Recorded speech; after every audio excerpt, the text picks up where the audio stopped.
Hi everybody, it's Richard here again and welcome to another video. Now this is the third and final in my series of 10 albums with different covers. I only ever meant to do one video, but I've really enjoyed looking through the collection and seeing if I can get another 10, and so this is, as I say, the third and final installment. So starting off with David Bowie again. This is the world of David Bowie, and I have to shout out to Rob Bolner for reminding me of this. And this is a 1970 compilation album by Decca of all his 67 stuff, with a couple of unreleased tracks which were recorded in 1968. So I think this was released, you know, to capitalise on the hit single Space Oddity in '69. And the cover shows him in this curly haired face, which is not quite right, because for these songs he had straight hair like a mod basically. But this here is not an original. This is the record store release in blue vinyl from a couple of years ago, but I did have the album whenever it was re-released again in '73, and this is the one I actually bought in 1980, and this is exactly the same album, but this is the one with the Ziggy cover, and it's more or less the same at the back as well. But this was my introduction to Bowie's really early work, and I really loved this. I can remember the month. It was November of 1980 whenever I got this, and it was very cold outside, and there was ice and snow and frost on the ground, so it takes me back. That's nearly 44 years now, 43 anyway. So the world of David Bowie is the first one. Second one, and we have Mike Oldfield and his second album and his first #1 album, Hergest Ridge, which I like the back cover of that with the dog. I'm not as keen on that almost fisheye look of the ground from above, but it's okay. But this was reissued again on CD in around 2013 or 14, and it came out with that cover there, and the back cover is the same, but I think that's a far better cover. I really do like that, and it takes away that horrible blue around the edges. So that's my second choice, is Mike Oldfield and Hergest Ridge. And my third choice is the Bee Gees and Idea, and this is their album from 1968, and this is the UK cover.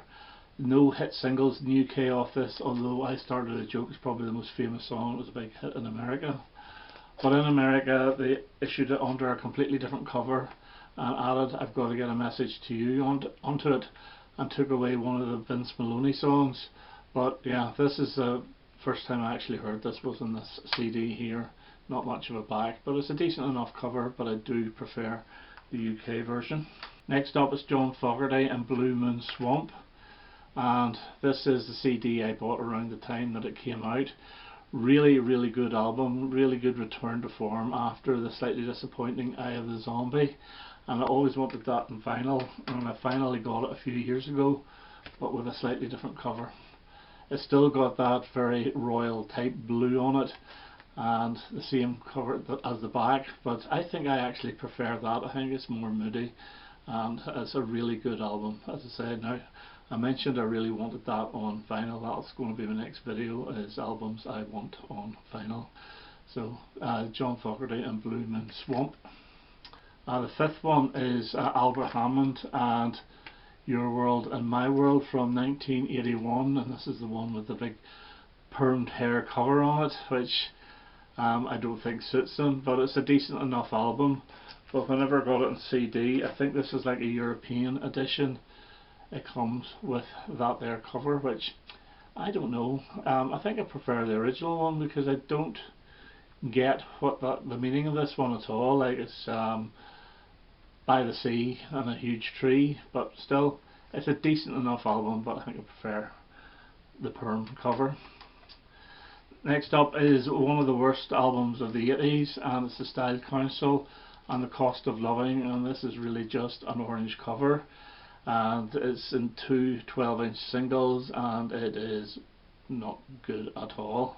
But the CD I got is this cover here, which is a better cover with the band shown. I don't like the big orange writing, so I think this actually released on an album as well with this cover, I think in Australia as well, because I have a feeling Lloyd Boone has it. But it's a shocking bad album. So The Cost of Loving by the Style Council. And next up is the Four Seasons and Who Loves You.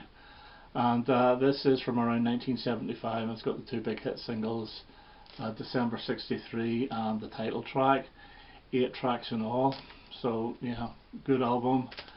And I bought it again, and this is from the 1980s, the late 80s, Who Loves You, and it's exactly the same album except that there's 2 bonus tracks on each side. One is Oh What a Night, the Ben Lieber remix, or Liebrand remix, and Who Loves You, the Ben Liebrand remix 88 as well. So yeah, I don't know why I got this, because the remixes aren't that good. So Four Seasons and Who Loves You. Next up is Shania Twain and her second album, The Woman in Me. And this is the most recognisable cover, and it's a country pop album. It's actually still more country than it is pop, but yeah, good album. But whenever she had huge success with Come On Over, they re-released that album, and like that there, and I suppose it's less country looking, and this is the one that actually charted, and there's a couple of bonus tracks on this as well. The problem is with this album, the best song off it is called God Bless the Child, and it's only a minute and a half long. Now, it was released as a single in an elongated form, but never got on any album, so you had to get the CD single for it. So The Woman in Me by Shania Twain.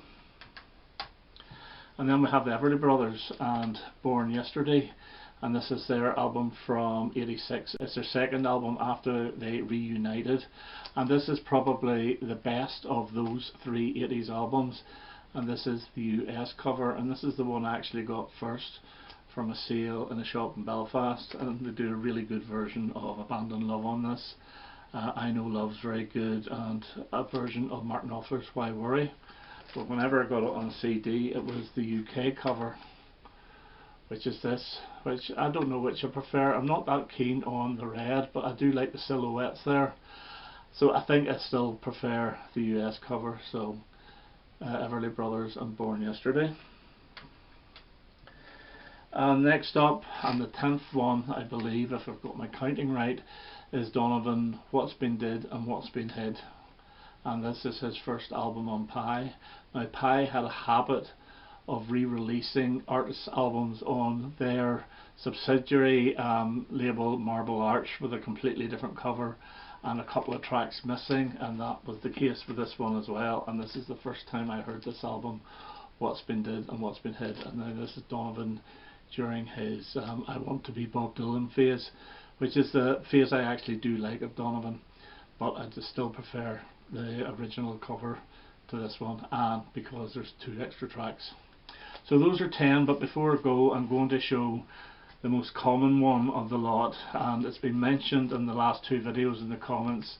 And we have the Rolling Stones, Beggar's Banquet, and this is the Invitation version, and the one that's now seems to be reissued all the time, only on CD, is the Toilet cover, which I've never really liked. Funny enough, they put that in the back, the Invitation in the back, and it doesn't really go too well. This is one of the first Beggar's Banquet CDs, and I don't like that digitally remastered from original master recordings along the bottom of it, but it'll do me. It's the only one I have.